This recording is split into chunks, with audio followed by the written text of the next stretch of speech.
Félicitations. Loolu la ñuy tàmbalee félicitations aux Gunners, félicitations à Mikel Arteta franchement parce que tey sur l'ensemble des deux matchs je pense que amul kenn koy natable que ne Arsenal dafa mériter amplement qualification. Santiago Bernabéu plein à craquer du stade ba mu fees ñëw ak benn slogan remontada ak tous les forces vives du Real de Madrid, Mbappé, Vinicius, Bellingham, Rodrigo ñoom ñëpp ci kanam, ainsi que retour Aurélien Tchouameni.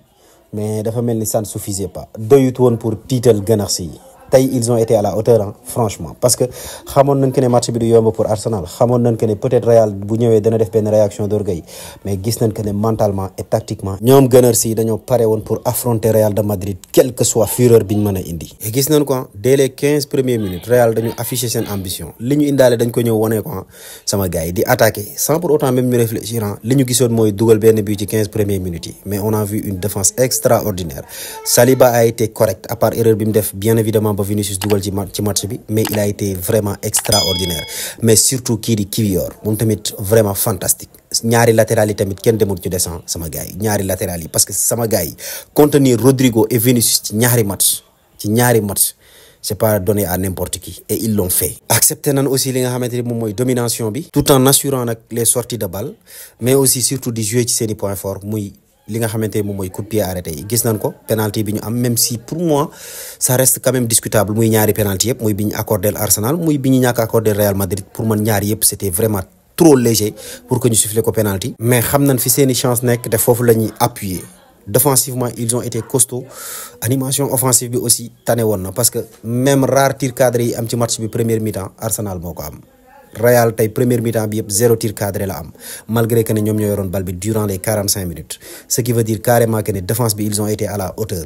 défensivement aussi ils ont été à la hauteur parce que même milieu de terrain ils ont fait un boulot colossal tey ji Declan Rice dugalul coup franc tey ji c'est vrai mais match bu extraordinaire la def Thomas Partey aussi international ghanéen moom tamit match bu extraordinaire la def pour revenir côté Real Madrid bon ils ont joué nañ mais je pense que aussi des na lu bëree des na parce que Real Madrid day football 45 minutes yor bal bi di football te mënut créer benn occasion mooy li ma doon wax la fois passée tu as Vinicius, Bellingham, Rodrigo et Kylian Mbappé 4 joueurs de classe mondiale ñoo xamante ni bokk nañ ci joueurs yi gën a cher actuellement ci monde bi te ba tey mënoo ma créer benn système de jeu boo xamante ni bi dana permettre à attaquants yi ñu déggoo ci seen biir di combiner di indi ay occasion franchement c'est décevant là damay jël tort bi teg ko Carlo Ancelotti puisque tey gis ngeen ko malgré que ne dugal nañ benn but sur l'ensemble des deux matchs mais même but bi ñu dugal erreur défensive erreur relance Saliba ñu jël ko dugal ko mais globalement ci ñaari matchs yi on peut dire que ne il n'y a aucune connexion diggante 4 attaquants au Real Madrid diggante les 4 fantastiques il n'y a aucune connexion amul connexion buy dox diggante Vinicius Mbappé doo ko gis diggante Bellingham Vinicius doo ko gis ci kenn te loolu du tay la tàmbali presque ci match yu mag yëpp da ngay gis ne mooy loolu c'est lamentable li ñuy football malgré que ne ñoom ñooy yor bal bi mais position bu stérile la dañuy dem gauche dem droite aucune occasion mënuñu créer benn occasion mënuñu combiner bay créer benn occasion donc c'est vraiment insuffisant pour un Real Madrid. Je ne sais pas ba xam Carlo mooy continuer wala mooy ñëw wala keneen ay ñëw mais ak ku mën di ñëw il va falloir que mu travailler ci loolu ku mën di ñëw il va falloir impérativement que ñu jëndal la ay joueurs sama gars yi Real Madrid gii nii effectif bi dafa des ay latéral de classe mondiale dafa des un numéro 6 capable de réguler le jeu tey gis nañ benn instant Real Madrid bu yoree bal bi ci suuf on a du mal à voir benn joueur bu jël ay responsabilités am ñëw jël bal bi jéem a def comme genre ni Pedri di def wala jéem a def comme genre ni Frenkie de Jong di def sàcc ay mètres def des passes qui cassent les lignes on est obligé toujours ñu dellu si waat ci ginnaaw soit benn Raúl Asensio wala benn Rudiger jël bal bi jël ko ñu dem ci kaw seddoo te xam ngeen ne défense u Arsenal bi ils sont costauds muy Saliba muy Kiwior ñoom ñëpp dañoo am taille. dañoo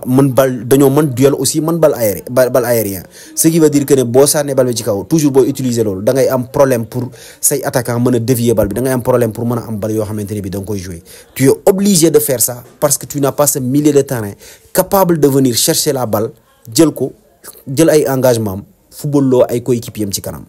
Bon, tey on a vu un très grand Tchouameni honnêtement sur le plan du marquage il a été extraordinaire sur les replis défensifs surtout sur couverture yi puisque gis nañ bu baax que ne moo doon couvrir lu bëri Lucas Vazquez ci benn côté bi des fois sax da doon ñëw di couvrir côté gauche bi donc fournir na énergie bu bëri mais li des mooy c'est sortie de balle yi nga xam ne da ko war a assurer cette liaison bi mu war a assurer diggante défense bi ak le reste de l'équipe franchement parce que loolu Kroos la daan gis mu koy def taaw mais à l'absence de Kroos dañuy gis carrément que ne équipe bu Real Madrid bi y a aucune connexion diggante défense bi ak milieu de terrain bi wala boog li des ci attaque bi li ñuy def mooy lenn buñ xoolee xool mënul dem ñu jël bal bi delloo ko kenn ci axe mu jël ko ci kaw te loolu tamit sama gars yi mënul continuer mënul wéy donc tey jii mën na ne le plus méritant à gagner waaye le plus méritant à gagner en plus tamit match bi dañ ko perte donc 2-1 parce que xamoon na ne tamit mën na demee noonu mën na dem ba dernière minute Arsenal am benn contre dugal ko parce que Real da doon tenté coûte que coûte pour dugal benn but donc c'était vraiment normal vraiment logique aussi que Arsenal qualifié parce que sur les deux matchs comme ni ma ko waxee ci début de vidéo bi Arsenal moo gën a méritant Arsenal moo gën a wane lu tax carrément mu war a mën a qualifier en Ligue des Champions en demi-finale de Ligue des Champions défensivement ils ont été costauds offensivement quand il fallait marquer des buts def nañ ko quand il fallait être solide ci ginnaaw ils ont été solides ci ginnaaw donc franchement ñoom ñoo mérité qualification. mais mën na ne nag demi-finale yi tableau yi daan nañ koy xam complété wu na puisque Bayern Munich aussi ca geneen wàll ga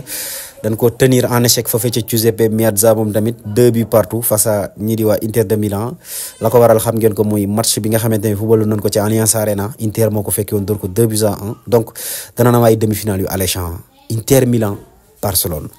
Arsenal Paris Saint-Germain. carrément bu ñu xoolee ci liñ jot a gis lépp peut-être mën na ne ñii ñoo gën a méritant nekk fii les plus méritants sont au dernier carré reste à ce que nag ñu xam lan la ñu dernier carré bi di promettre.